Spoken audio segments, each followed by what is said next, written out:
uma pergunta para você. Você que é de longa data, não vou dizer que você é velho, não. Mas você se lembra que no passado, hoje já não existe mais isso, na porta da escola às vezes tinha um valentão que gostava de bater nos menorzinhos? Lembra-se disso?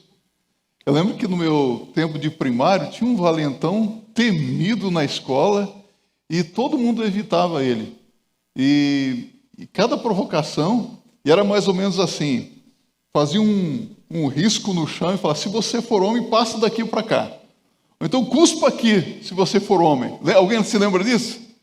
Meu Deus do céu! E às vezes eu ficava assistindo aquelas brigas e ficava, nossa!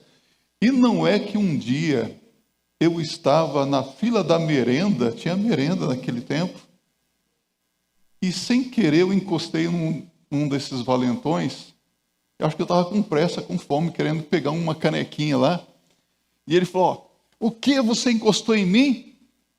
Na porta hoje, na saída da escola, eu vou te pegar. Meu Deus, e ainda cantou uma musiquinha para mim. Imagine assim, um molequinho. Hoje eu estou rapadinho, né? Mas o meu avô, ele costumava cortar o cabelo, deixar aquele topetezinho do Ronaldinho na frente. Imagina que coisa bonitinha. Aquele orelhão assim. E ele cantou uma musiquinha para mim assim: alemão batata, passa bem, passa mal, come tripa de animal, alguma coisa assim, me provocou. Aí o meu irmão falou assim: bate nele, pega ele. E no final, meus irmãos, na saída, lá estava o valentão e aqui o covardão. A vontade de sair correndo, mas o pessoal cercou e ficou ali. Se você é homem, passa aqui. Eu fiquei ali, né? E não é que ele veio, ele passou aquela risca, e quando ele veio, eu tive um impulso e dei um soco nele, e o dente dele voou. Não, eu não bati com força nele, ele estava com o dente mole, e começou a sangrar, e o valentão começou a chorar. Aí o pessoal: nossa, o Johnny, ele ganhou da turma ali. É tão bom quando a gente tem uma vitória, não é? Quando aparece um valentão, você é tão fraquinho, mas de repente vem uma vitória assim impressionante, não é? Meus irmãos, na verdade, nós sabemos que nós não temos força. Muitas vezes nós sentimos medo. Já sentiu medo alguma vez? De algum valentão? E tem um valentão aí que todo dia nos provoca, fica nos observando, querendo nos atacar, roubar, nos destruir, não é mesmo? E nós vamos falar sobre esse combate que nós temos que travar. Não podemos fugir, mesmo estando com medo às vezes. Um combate espiritual. Abra sua Bíblia na carta do apóstolo Paulo aos Efésios, no capítulo 6, versos de 10 a 24. Convido você a se colocar em pé para juntos lermos a palavra de Deus. Efésios 6, versos 10 a 24. No demais, irmãos meus, fortalecei-vos no Senhor e na força do seu poder. Revesti-vos de toda a armadura de Deus, para que possais estar firmes contra as astutas ciladas do diabo. Porque não temos que lutar contra a carne e o sangue, mas sim contra os principados, contra as potestades, contra os príncipes das trevas deste século, contra as hostes espirituais da maldade nos lugares celestiais. Portanto, tomai toda a armadura de Deus, para que possais resistir no dia mau e, havendo feito tudo, ficar firmes. Estai, pois, firmes, tendo cingidos os vossos lombos com a verdade, e vestida a couraça da justiça, e calçados os pés na preparação do evangelho da paz, tomando sobretudo o escudo da fé, com o qual podereis apagar todos os dardos inflamados do maligno. Tomai também o capacete da salvação e a espada do Espírito, que é a palavra de Deus, orando em todo o tempo, com toda oração e súplica no Espírito, e vigiando nisto com toda perseverança e súplica por todos os santos. E por mim, para que me seja dada, no abrir da minha boca, a palavra com confiança, para fazer notório o mistério do Evangelho, pelo qual sou embaixador em cadeias, para que possa falar dele livremente, como me convém falar. Ora, para que vós também possais saber dos meus negócios e o que eu faço. Tíquico, irmão amado e fiel, ministro do Senhor, vos informará de tudo, o qual vos enviei para o mesmo fim, para que saibais do nosso estado, e ele console os vossos corações. Paz seja com os irmãos e amor com fé da parte de Deus, Pai, e da do Senhor Jesus Cristo. A graça seja com todos os que amam a nosso Senhor Jesus Cristo em sinceridade. Amém. Deus abençoe a palavra no seu coração, pode se assentar. A vida cristã é, sem dúvida, um combate espiritual diário, constante. Todos os dias nós temos que derrotar, as pessoas dizem, um leão por dia. Nós temos que todos os dias lutar contra o leão, e o leão dá cada rugido assustador, não é? O inimigo é feroz, ele procura nos assustar, e há muitas pessoas que no decorrer desse combate espiritual, por não estarem devidamente preparados, caem feridos no caminho. Quantas pessoas que você conhece e que hoje estão caídas? Pessoas que tiveram uma influência muito grande, talvez na sua vida, e que hoje estão caídos. Quantas pessoas que você conhece que hoje estão feridas? Quanta gente ferida, não é? Quanta gente machucada no caminho. E você pergunta de quem é a culpa? E muitos desses que hoje estão caídos e feridos, muitos desses estão nessa situação porque eles não se prepararam para a luta, para a batalha, para a guerra espiritual. Nós temos uma guerra que precisa ser guerreada. Quantas pessoas que começaram tão bem, mas que hoje já não estão mais firmes na batalha. Pessoas que desvaneceram até mesmo na fé. Pessoas que serviam de inspiração para a minha vida, para a sua vida, para a vida de outras pessoas, mas que hoje estão ali prostradas e não conseguem se levantar mais. Ora, aquele que milita deve militar diligentemente. O soldado, ele deve se preparar para a batalha, não é verdade? Ele deve estar equipado, ele deve estar bem armado, ele deve estar alerta, vigilante o tempo todo, porque o inimigo pode atacar a qualquer instante. Meus amados irmãos, o problema é que nessa luta tão difícil, muitas pessoas cometem dois erros terríveis. Primeiro, é aquele erro de subestimar o inimigo. Isso aí é um fracote. Isso aí não é nada. Você já viu gente desafiando o diabo? Eu não desafio o diabo, não. Até mesmo o anjo Miguel disse, o Senhor te repreenda. Não é verdade? E diga mesmo, o Senhor te repreenda.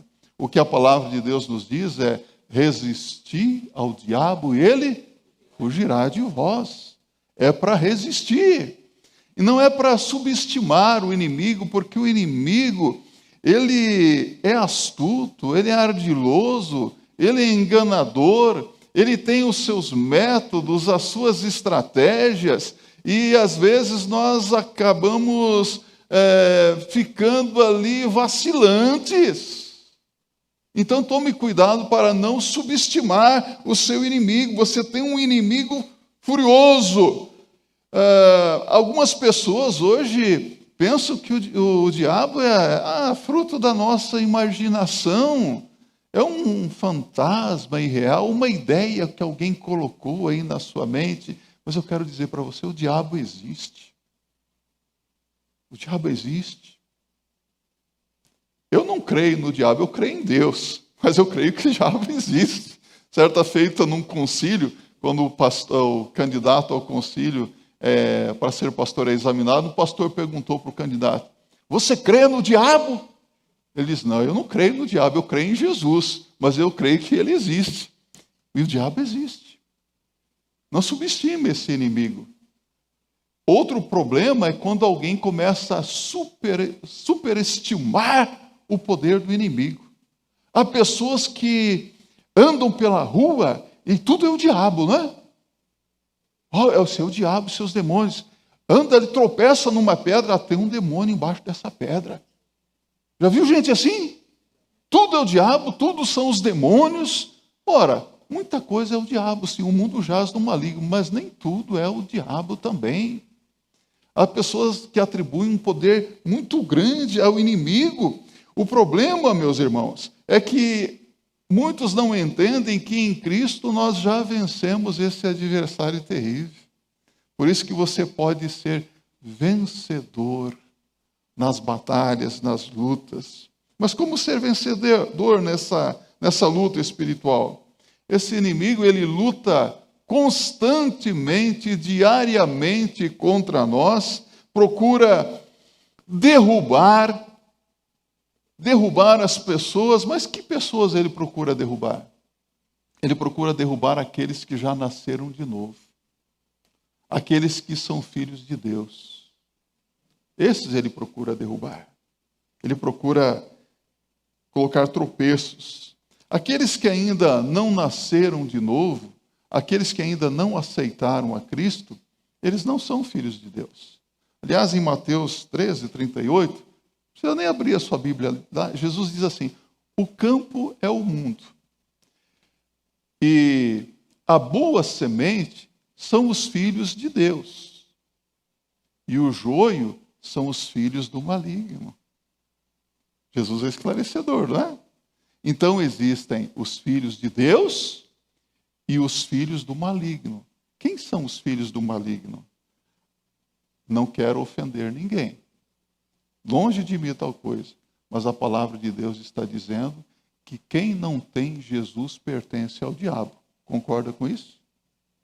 E que quem tem Jesus é filho de Deus. Então, hoje, você está alistado em um exército. Você está no meio de uma guerra. Você está lutando no exército de Deus ou no exército do maligno. Se você ainda não é crente, você pertence ao maligno, você tem por pai ao diabo e está lutando contra as coisas de Deus. Se você tem Jesus Cristo na sua vida, você está lutando a guerra do Senhor. Você é um combatente do Senhor. Você faz parte do exército de Deus. Então, hoje, você precisa se certificar de que lado você está. Quem é você? Quem é o Senhor da sua vida? Quem é que manda em você? Eu mando na minha vida. Não. Você sempre vai servir alguém. Você não é Senhor da sua vida. Ou você tem Jesus como Senhor, ou o inimigo é dono da sua vida. Mas graças a Deus que nos dá a vitória por Cristo Jesus, o nosso Senhor. Amém? Se Deus é por nós, quem será contra nós? Mas nós estamos numa batalha, numa luta terrível. Então, precisamos atentar primeiramente que nesse combate espiritual, precisamos observar a ordem que Deus nos dá na sua palavra, que é uma ordem para o cristão, para quem pertence a Jesus. Verso 10 e 11, Paulo diz assim: no demais, irmãos meus, para quem que ele está falando? Para os seus irmãos em Cristo. Fortalecei-vos no Senhor e na força do seu poder, revesti-vos de toda a armadura de Deus, para que possais estar firmes contra as astutas ciladas do diabo. Então, crente em Cristo deve fazer exatamente o que Deus diz a fim de travar a batalha e vencê-la. Ah, uma boa batalha é bom, uma boa briga, né? Quem não gosta de uma boa briga aqui? Como eu disse hoje de manhã, a pessoa diz assim, eu dou um boi para não entrar numa briga. Mas quando a briga é boa, eu dou a junta de bois, dou a carroça, e se precisar, deixo passar a boiada toda, quando eu tenho certeza que vou ganhar a batalha. O crente, ele tem certeza da vitória. Já está garantida. Mas ele diz aqui, ó, você precisa se fortalecer no Senhor e na força do seu poder. Poder e fortalecimento. Duas palavras aqui. Você notou isso? O Senhor te dá poder, o Senhor fortalece você diante das lutas.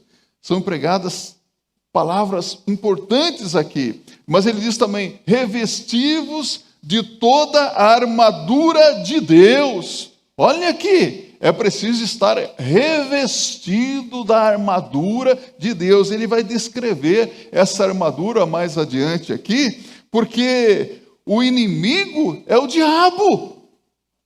E o diabo, você sabe muito bem quem ele é, não é mesmo? Ele diz, revestivos de toda a armadura de Deus, para que possais estar firmes contra as astutas ciladas do diabo. Então, o diabo e os seus demônios são os anjos caídos, anjos que se rebelaram contra Deus, anjos que seguiram a Lúcifer, caíram e se tornaram demônios, adversários de Deus. E esses demônios hoje eles estão no mundo.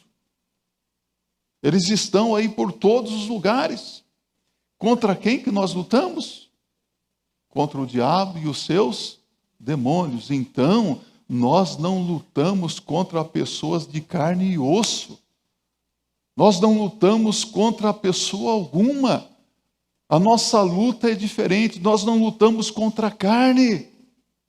Há pessoas que vivem querendo combater os outros. Você já notou que, às vezes, você se depara com pessoas falando mal da vida alheia, ferindo os outros, querendo pichar os outros, derrubar os outros e, se possível, até matar os outros? Porque essas pessoas não entenderam que a luta não é contra o ser humano, a luta é contra as hostes espirituais da maldade. A nossa luta é contra o inimigo da nossa alma. Não podemos fazer como fizeram os norte-americanos no Afeganistão. Você viu o que aconteceu lá? Que escândalo aquilo! Durante 20 anos ali lutando contra o Talibã e outros grupos terroristas, e de repente o exército mais poderoso do mundo, não é mesmo? Sai do Afeganistão e deixa para trás armamentos bélicos, armas poderosas, tudo na mão do inimigo. E você sabe o que dá para entender? Que eles fizeram do inimigo aliado e daqueles que eram aliados, inimigos. Ou seja, entregaram os aliados de mão beijada na mão do inimigo. Mas você percebe que há pessoas fazendo isso também? Fazendo do inimigo aliado. A nossa luta não é contra a carne e o sangue, a nossa luta é maior. A nossa luta é contra o adversário. Entende? Compreende isso? Então, quando você ficar irado, que às vezes nós ficamos irados, não ficamos? Até mesmo com raiva, precisamos tomar muito cuidado, porque a palavra de Deus diz, salvo engano, lá em Efésios 4, verso 24 a 26, irai-vos e não pequeis, não se ponha o sol sobre a vossa ira, não deis lugar ao diabo. Não dê brecha para o diabo. Porque se ele encontrar uma brecha, ele vai entrar e vai trazer sofrimento, dor. Quantas pessoas que deram brecha para o diabo e hoje estão sofrendo terrivelmente? Não podemos dar brecha. abertura alguma. Alguém já disse que um pequeno buraco no casco de uma embarcação poderá afundar um grande navio, não é mesmo? Só um buraquinho, uma brechazinha. Eu, como pastor desta igreja, eu tenho procurado ser zeloso pelos membros da igreja, pelas ovelhas que Deus tem colocado sob minha responsabilidade. Isso não é fácil, às vezes o zelo nos consome, não é? E às vezes você tem que ficar atento para ver se não existe algumas brechas no aprisco, onde o inimigo pode entrar e prejudicar uma ou outra ovelha. Mas graças a Deus que nós não dependemos de nós mesmos, nós dependemos do Supremo Pastor, não é? Jesus Cristo, Ele cuida das suas ovelhas. Jesus Cristo, Ele vela por nós todos os dias. Todos nós somos ovelhas de Jesus, não é? Não é gostoso saber, não é tão bom saber que Jesus, Ele nos protege, nos guarda a cada dia? O anjo do Senhor acampa-se ao redor dos que o temem e os livra. Temos o livramento da parte do Senhor. Então esse inimigo invisível, ele está nos espreitando 24 horas por dia. Já pensou sobre isso? Ele escuta cada palavra que você diz, cada atitude que você toma. E aqui eu quero que você saiba de uma coisa. Até mesmo aquele ato que você faz escondido, ele está observando. Ah, peguei, eu vi. Ele observa tudo. Ele está à espreita. É como aquele detetive, fico ali, procurando alguma coisa. Até encontrar. E lamentavelmente tem encontrado muitas coisas. A Bíblia dá muitos nomes para ele. A Bíblia chama de dragão, de serpente, enganador, adversário, né? O inimigo é chamado de diabo, de assassino, ladrão, mentiroso. Cada nome para ele, cada título, né? Mas é isso mesmo que ele é. A sua intenção é roubar, matar, destruir. Ele sabe que já está sentenciado ao lago de fogo e de enxofre, que pouco tempo lhe resta, só que tem uma coisa, ele não quer ir sozinho.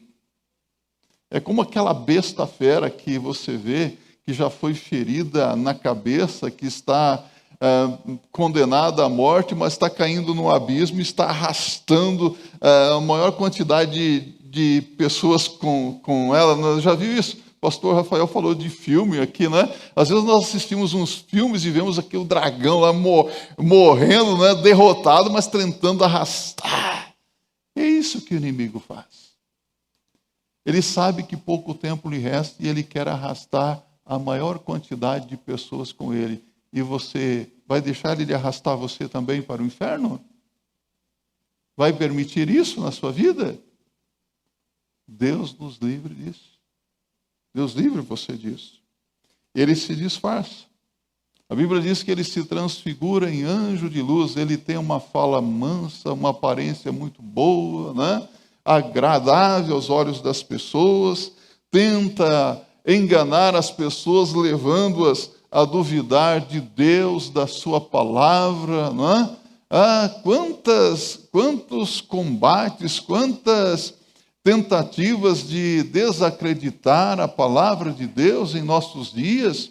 Muitos aqui que estão aí nas escolas, nas faculdades, se deparam diariamente com ataques à palavra de Deus. Eu quero dizer aqui para você, se o seu professor, por mais qualificado que ele seja, ele pode ter pós-graduação nisto ou naquilo, ele pode ter mestrado, doutorado, PhD, mas se ele não acredita na palavra de Deus, se ele despreza Deus e a sua palavra, ele é um louco, insensato, e ele não tem cultura, ele é como uma barata, ele só tem um verniz de cultura sobre a sua vida, ele não sabe nada de Deus, nem das verdades eternas. Então, cuidado com aqueles que procuram hoje desacreditar da palavra de Deus. A Bíblia diz sobre o dia mau aqui, não é? Certa feita eu estava conversando com um cristão. Falei, o dia das provações é difícil, o dia mau. Eu falei, que dia mau, pastor? Ele está virado. Que dia mau? Todos os dias são bons, o Senhor fez todos os dias para nos alegrarmos nele. Eu falei, é verdade, mas a Bíblia fala do dia mau. Deus fez todos os dias bons para nós nos alegrarmos, mas tem um dia que é o dia das provações, não é? Por exemplo, lá em casa, estava indo tudo bem e de repente, olha, tem uma goteira aqui no banheiro. Aí de repente você descobre que aquela goteira é um vazamento no esgoto do vizinho do apartamento de cima, que está caindo dentro da sua casa. Esse é o dia mau. A pia fica entupida, algum membro da família fica doente, chega aquela cobrança de uma conta para pagar e você olha, meu Deus, como é que eu vou pagar isso? As provações. O que eu quero que você saiba é que o inimigo, ele procura provar você todos os dias, tentar você todos os dias. Ele provoca você. Ele é um estrategista. Ele ataca e depois parece que ele dá uma trégua aparente. Para depois ele vir com tudo. Para arrebentar com tudo, para destruir, para matar, para roubar. Nessa guerra, não há tempo de paz. Não há tempo de trégua, não. Precisamos estar vigilantes. O tempo todo, o dia inteiro, 24 horas por dia, atentos. É aquele dia quando você sai na rua, o ladrão te assalta e quer o seu celular para fazer um pix. Que situação! Que dificuldade! O chefe pressiona você para atingir a meta ou as metas. O seu gestor te chama e você recebe um e-mail dizendo mais ou menos assim: você está despedido, agradecemos pelo seu trabalho, vá em paz. É quando o teu chefe te manda embora. Esse é o dia mau. Uma tentação que perturba você. Tem alguma tentação na sua vida? Às vezes ele vem naquela área ali, fica observando o lado certo para te atacar. Nós temos na Bíblia vários personagens que pareciam tão fortes, não é? Eu lembro de Sansão, eu lembro de Davi. Quanta gente boa na Bíblia. E essas pessoas pareciam estar indo tão bem. Por exemplo, Davi venceu exércitos inimigos, um estrategista de guerra, Davi, não é? Batalhas ele travava, mas você sabe o que aconteceu? Ele caiu na teia da luxúria. Sansão foi a mesma coisa. Quem mais? O profeta Elias derrotou os 400 profetas de Baal ao fio da espada e depois uma mulher disse que o mataria. O que aconteceu com ele? Ficou com medo e fugiu. Você já notou que depois de uma grande vitória na nossa vida, o inimigo procura imprimir alguma derrota? Então fique atento. É o tempo todo isso. Combate não é humano nem físico, mas é espiritual. Verso 12, a Bíblia diz: porque não temos que lutar contra a carne e o sangue, mas sim contra os principados, contra as potestades, contra os príncipes das trevas deste século, contra as hostes espirituais da maldade nos lugares celestiais. Então você não pode guerrear contra ele com as suas armas, com as armas carnais. Tem que ser armas diferentes. Armas de Deus, armas espirituais. Porque a batalha é espiritual, o combate é espiritual, então as suas armas precisam ser também armas espirituais. E aqui nós vemos no verso 11 e 14 que nós lutamos, meus irmãos, mas depois que o vencemos, nós precisamos continuar firmes. Não é isso que diz a Bíblia? Firmes, porque ele sempre procura um novo jeito de atacar. Quando ele encontra uma brecha, ele faz um estrago tremendo. Então, não podemos dar brechas nessa guerra espiritual. Versos 13 a 20 diz que nós temos o dever de utilizar toda a armadura de Deus. E aqui Paulo começa a mencionar as armas dessa armadura de Deus. Ele diz: estai, pois, firmados, tendo cingido os vossos lombos com a verdade, vestida a couraça da justiça. Duas coisas aqui: verdade e justiça. Sabe por que verdade? Porque você não pode usar a espada da verdade se você estiver na mentira. Compreende isso? O diabo, ele é o pai da mentira. Jesus disse para aquelas pessoas: vós tendes por pai o diabo, porque ele foi mentiroso desde o princípio. Quando ele fala mentira, ele fala do que ele é próprio. Compreende isso? Então você precisa utilizar aqui o cinturão da verdade, né? O cinturão é o que dava, então, a sustentação para toda aquela armadura. Então, um homem, pensa aqui comigo, um homem com uma consciência limpa, com uma vida limpa, um homem que anda na verdade, ele pode combater a mentira com muita tranquilidade. Compreende isso? Veja como que é importante falar sempre a verdade. É só uma mentirazinha. A pessoa diz: é uma mentira branca, não é? Não existe isso. Uma mentira leva a outra mentira. Um pecado leva a outro pecado. Um abismo leva a outro abismo. E sem que a pessoa perceba, ela está num emaranhado de engano, de mentira, de vida de aparência, e ela não tem nenhuma autoridade para confrontar mais o inimigo. A Bíblia diz aqui: a couraça da justiça é a peça da armadura que é feita de metal e que cobria o guerreiro do pescoço ao peito, ou seja, para proteger todos os órgãos vitais, coração, pulmão, não é? Então a justiça, sabe o que a palavra de Deus nos diz? Paulo diz em 2 Coríntios 5, 21, que a justiça do crente está em Cristo. Repita comigo: a justiça do crente está em Cristo. Quem tem Jesus Cristo é justificado. Que maravilha, não é, meus irmãos? E outra coisa mais, Efésios 4, 24, o crente exerce a sua vida cristã com um caráter justo, também pelos méritos de Jesus Cristo.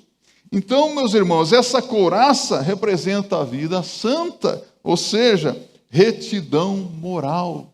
Sem a justiça de Jesus Cristo, nós não podemos combater o inimigo das nossas almas. Sem a verdade. Se você abrir a sua Bíblia em Zacarias, capítulo 3, verso de 1 a 3, eu quero convidar você a abrir aqui.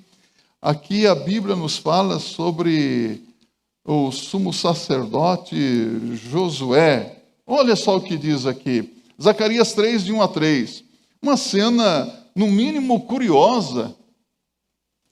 E me mostrou o sumo sacerdote Josué, o qual estava diante do anjo do Senhor, e Satanás estava à sua mão direita, para se lhe opor. Mas o Senhor disse a Satanás: o Senhor te repreende, ó Satanás. Sim, o Senhor que escolheu Jerusalém te repreende. Não é este um tição tirado do fogo? Ora, Josué, vestido de vestes sujas, estava diante do anjo. Como é que Josué estava? Vestido de vestes sujas. Se nós não dependermos da justiça de Jesus Cristo. Se nós não dependermos das vestes de Jesus Cristo, nós não podemos prevalecer, meus irmãos. Por isso, meus irmãos, que podemos cantar como o apóstolo Paulo, Romanos 8:31.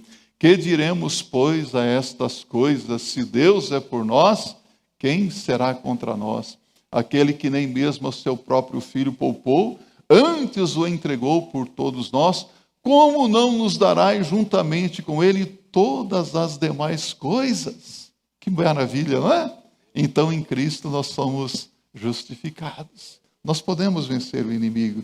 Então, se nós queremos ficar firmes, nós precisamos também calçar os pés na preparação do Evangelho. Você sabia que os soldados romanos, quando eles iam para uma batalha, eles usavam uma espécie de sandálias que tinham cravos na sola?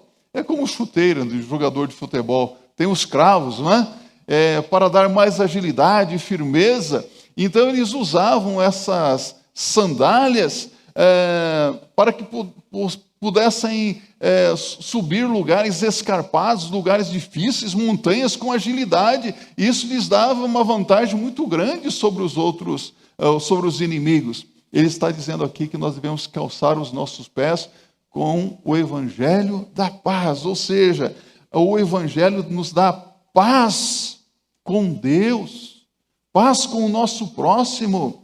E nós devemos ser velozes em anunciar a mensagem do Evangelho, porque o Evangelho é o poder de Deus para a salvação de todo aquele que crê. Romanos 1, verso 16. Fé, tomando sobretudo o escudo da fé, com o qual podereis apagar todos os dardos inflamados do maligno. Esse escudo da fé era feito geralmente de madeira boa, de qualidade, revestida com um couro curtido, e os soldados, então, eles se colocavam um ao lado do outro. Você já viu isso, não é? E faziam uma espécie de muro de proteção para impedir o ataque do inimigo. Só que o inimigo às vezes lançava dardos inflamados, eram flechas incendiárias. Além de ferir, ainda incendiava o local. Sabe o que o inimigo faz, que Paulo está dizendo? O inimigo, ele lança dardos inflamados na sua mente. Ele lança os dardos inflamados do seu coração, ele procura incendiar o seu coração. São sentimentos, são pensamentos, e o que você deve fazer com a fé que você tem em Jesus Cristo? Você deve então se proteger pela fé em Cristo Jesus, ou seja, não deixar que esses dardos inflamados incendeiem a sua mente, o seu coração, caso contrário, você será derrotado. Sabe quando vem aquele pensamento pecaminoso? Aquele sentimento que você sabe que não é de Deus? Então, a partir desse momento, você diz: pela fé, no nome de Jesus, eu repreendo isso. E Deus te ajuda. Ele te dá a vitória. Fé, meus irmãos. Fé em Cristo. Firmeza nas lutas. Capacete da salvação, espada do Espírito. Como Satanás ataca a mente, você precisa proteger a sua mente. O capacete era usado para proteger a cabeça. Proteja a sua mente. As maiores batalhas, elas acontecem aqui dentro. Se você vencer a batalha aqui, você vence qualquer batalha. Pensar com a mente de Jesus Cristo. Sabe o que a Bíblia diz? E tendes a mente de Cristo. Você tem a mente de quem? Você já é crente? Você tem a mente de quem? De Cristo? Então põe essa mente para funcionar. A mente de Cristo tem que funcionar. Como é que Jesus agiria nessa situação? Mente de Jesus Cristo. tem que funcionar. A palavra, que é a espada do Espírito, a espada do Espírito é a arma de ataque. Espada é a palavra de Deus. Você sabe que numa guerra existem aqueles que estão na vanguarda, na linha de frente, atacando, e aqueles que estão na retaguarda, na linha de defesa, né? Nós temos as nossas armas de ataque e as nossas armas de defesa. Estamos bem armados, bem equipados por Deus. As armas estão à nossa disposição. É só usar as armas. É interessante que você vê que lá no jardim do Getsemane, quando chegam lá os soldados armados com lanças e espadas para prender o Senhor Jesus Cristo, Pedro não teve dúvida, né? Desembainhou a sua espada, cortou a orelha de Malco, corajoso, né?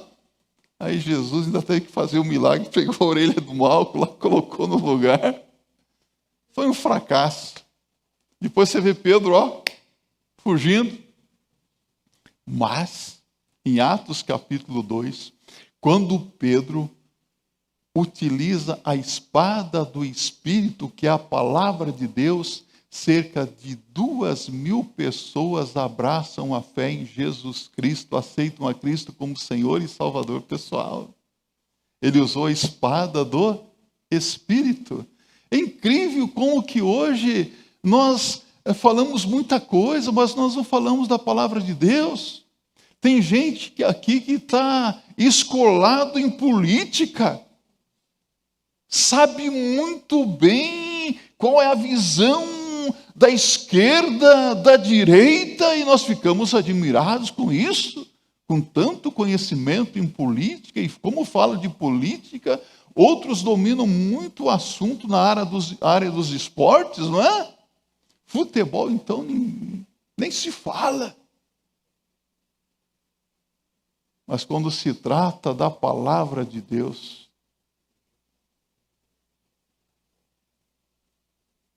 você tem uma arma muito poderosa, saiba disso. A palavra de Deus. Você precisa conhecer essa arma. E você tem que usar essa arma. A Bíblia é uma bênção. Se você não conhecer a palavra, essa arma, o inimigo pode usar essa arma contra você. Vou usar uma ilustração simples, que eu já usei outras vezes aqui. Uma faca, sabe aquelas facas? Guinso, acho que é guinso, não é? Olha, tem umas facas de aço que são afiadíssimas, né? Uma faca daquelas na mão de uma dona de casa se torna um instrumento abençoador, não é verdade? Serve para passar manteiga, cortar, fazer alimentos, não é? Mas a mesma faca nas mãos de um assassino cruel se torna instrumento de morte. Não foi isso que o inimigo quis fazer com Jesus na tentação no deserto? Está escrito, ele usou a palavra. Jesus diz, também está escrito a bênção. E a Bíblia diz em Lucas 4,13, que tendo usado todas as suas tentações, o diabo se retirou para a ocasião oportuna. Então o diabo tenta você, mas ele vai procurar voltar em uma outra oportunidade.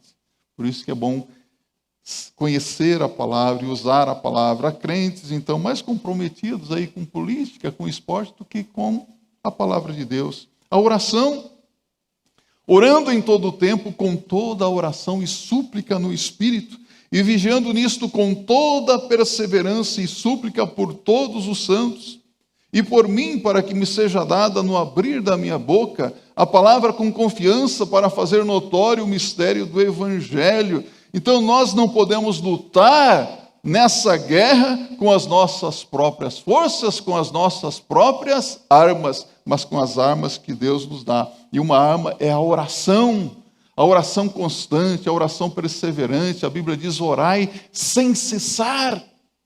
O tempo todo em sintonia com Deus, em atitude de oração, orando uns pelos outros. Ora, nós somos ovelhas de Jesus, não somos? Ovelha tem que estar no meio do rebanho. Ovelha tem que estar com as outras ovelhas, juntas. Um depende do outro. Um orando pelo outro. A Bíblia diz: orai uns pelos outros. Eu conheço todos os membros dessa igreja. Todos. Sei o nome de todos. Pego a lista ali. Às vezes, nesse problema da pandemia, com a máscara, não dá para ver, né? Para ver o rosto de todos. E tem gente que entrou na igreja agora: ô pastor, tudo bem? Eu falei: meu Deus, como que é o nome dessa pessoa? Às vezes já orei por ela lá, mas eu não consigo identificar o nome com a pessoa, até mesmo por causa da máscara, não é? Mas eu conheço todos. Eu oro por todos. Você tem orado por mim? Um orando pelo outro. Ore pelo seu filho. Ore pela sua filha. Por sua esposa. Pelo seu esposo. Pelos seus pais. Orar por tudo. Coloque tudo diante de Deus. A oração tem poder, meus irmãos. O problema é que há crentes que oram apenas pedindo coisas para Deus e perde a bênção de ser uma bênção maior nas mãos do Senhor. Não use a oração apenas para pedir coisas. É orando no Espírito. E aqui eu quero dizer para você: a oração no Espírito não é oração no monte. Você não precisa ir para um monte para orar. A oração no meio do mato, para ver gravetinho acender, né? Eu sei que a gente já fez isso. Não é orar em línguas. Hansalabalahaia, sabalakaia. Sabe o que eu falei aqui agora? Nem eu sei.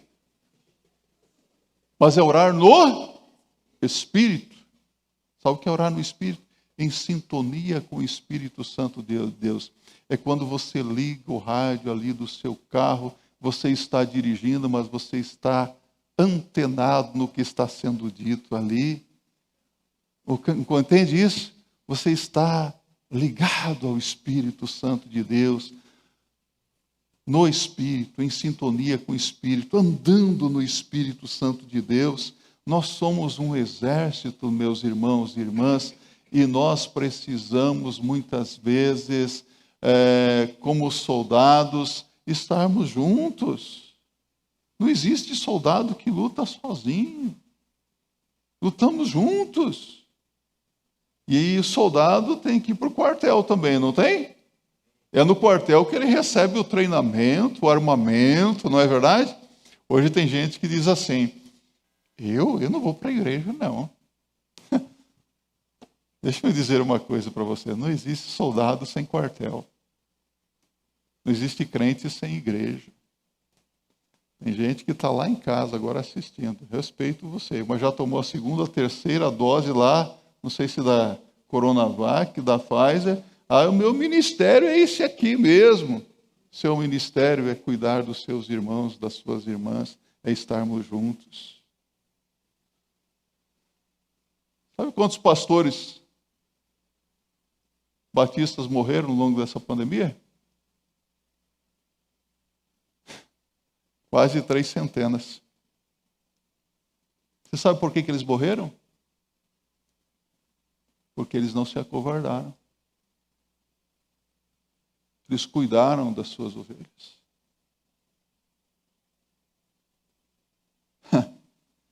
E tem gente que tem medo, né? Tem medo de vir às vezes na igreja. Você sabe por que eles têm medo de vir na igreja? Medo de se contaminar. Mas vai de máscara no metrô, no supermercado, na farmácia, recebe comida do iFood, não sabe nem lá onde foi que o entregador colocou a mão, não é verdade? Nós corremos risco todos os dias, que eu quero que você entenda. Todos os dias nós corremos riscos, mas se Deus é por nós, quem será contra nós? E se morremos, morremos para o Senhor. Nossa vida já está nas mãos do Senhor. Tudo é lucro para o crente. Eu não estou encorajando você a ser negligente, não. Eu estou encorajando você a cuidar bem da sua vida, dos seus, mas usando as armas de Deus. Precisamos estar juntos nesse tempo difícil. Paulo Cito o exemplo de cristãos fiéis aqui. Eu fico maravilhado a ver que Paulo, ele nunca esteve sozinho, não é? O cristão nunca está sozinho na luta. Nós não estamos lutando essa guerra sozinhos. O cristão é abençoado em todas as circunstâncias. Paulo menciona Tíquico aqui, não é? E ele, olha, está junto aqui comigo. Que bênção foi esse irmão na vida de Paulo. Você precisa de pessoas fiéis do seu lado também, que possam ajudar você para prevalecer, para lutar nas lutas. Paulo usa algumas palavras no final desta carta: paz, amor, fé e graça. Ele era prisioneiro em Roma, meus irmãos, mas ele era mais rico que o imperador romano. Então não importa quais as circunstâncias que nós podemos estar ou enfrentar nessa vida, se nós estamos em Cristo, nós somos muito abençoados. Você é abençoado. Vou finalizar esse sermão, mesmo porque a hora já está avançada, né? Passei só 5 minutos do sermão hoje. Desde quando o pastor está ficando velho, ele vai falando mais, né? Mas eu quero que você pense só um pouquinho.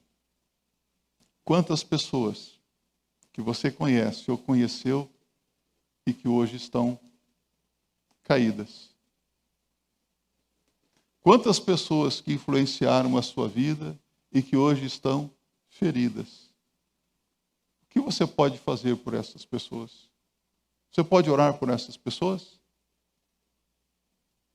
Você pode ajudar essas pessoas a se levantarem? Você, como soldado de Jesus Cristo, está lutando aguerridamente a batalha ou as batalhas que têm surgido? A vitória já está garantida. Lutas todos nós temos, problemas nós enfrentamos, mas o crente é sempre vitorioso. Isso não é triunfalismo, meus irmãos.